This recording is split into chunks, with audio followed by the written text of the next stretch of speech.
Thank you, Hayden. You want me to mention my book?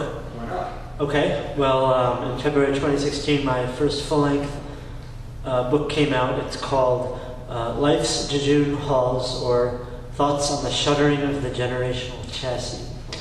And it's available through me or on the interwebs.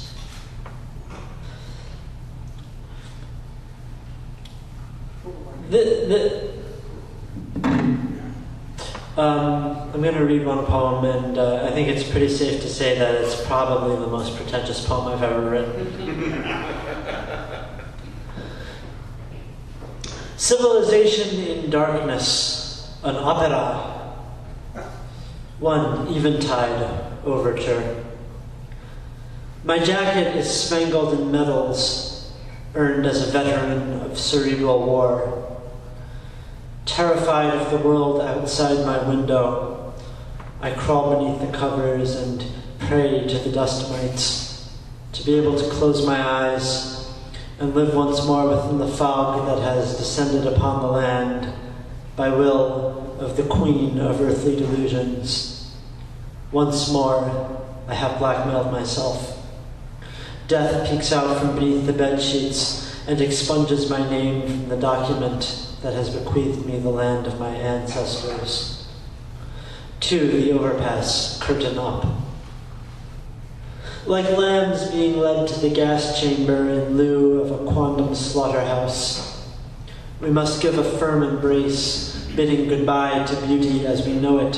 Farewells ring over hills whose grass is brown and damaged. So farewell to the birds and the bats, and hello to the overpass, the grinding concrete arch enveloping the road that has become our path, full of hunger and pain and regret. I must forget your beauty, for it crushes my brain like a vice grip. 3. Stripes, coloratura. This zoo of men has hardly been outlawed, like children in wolf costumes who find islands of wild beasts. I view human strivings through a spyglass that reveals vestigial patterns on the flesh, which remain extant even after all these years. We pace back and forth in these cages that still contain us, despite our purported freedom. Forget about the newspaper headlines that shout of treaties and wars. Disregard the pontification of politicians who swear promises during election campaigns. The real spiritual battle yet goes on, within frantically beating hearts, desperately pumping blood to limbs, pawing dead earth for want of grass. 4. Circle of fifths, entr'acte. I have died and been reborn within the staves of a sonata.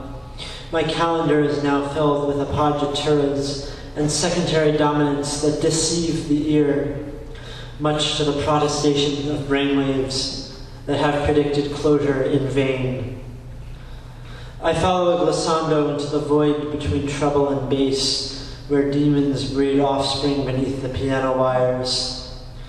The anvil is pounded ostinato by a smith forging weapons for the next war, when rockets and bombs will weave in and out of counterpoint, and jets will achieve lift off of runways so that yet another country may be destroyed. My soul outlines a minor chord, evoking the mysterious passion of an ancient cathedral in an old city square. 5. Firing squad, portamento.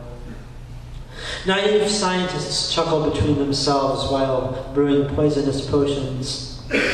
Society may no longer depend on coal and steam, but gunpowder still rules an otherwise lawless expanse where criminals loot and riot. There are so many ways to meet one's death, whether by noose or narcotic or magnum. I could be a superhero scaling skyscrapers or a swamp monster emerging from the sewers to terrorize those who still check under their beds before daring to turn out the lights. Even as a mere human, I fear for tomorrow when my fate might be revealed, projected onto the face of the building, so that everyone can see it and know it must be true. 6. Winter's Prelude, curtain down.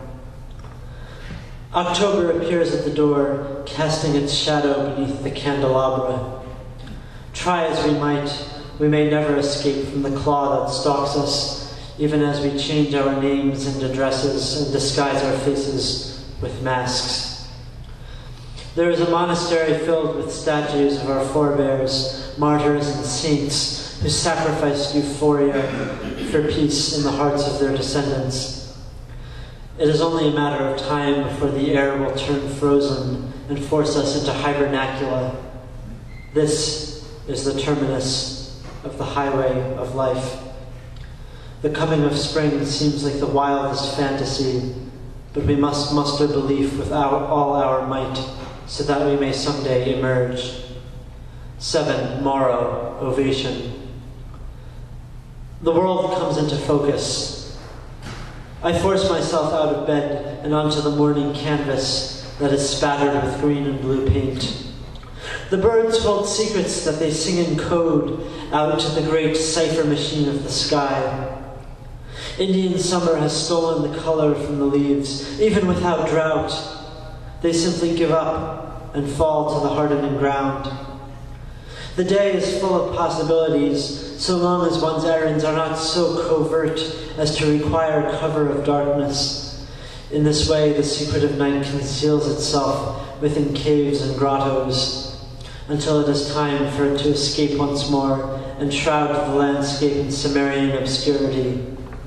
For today, though, we live in the realm of light, light that fills our hearts and organs with exuberance. Here we abide, an automatic audience for the sun. Thank you. Bravo.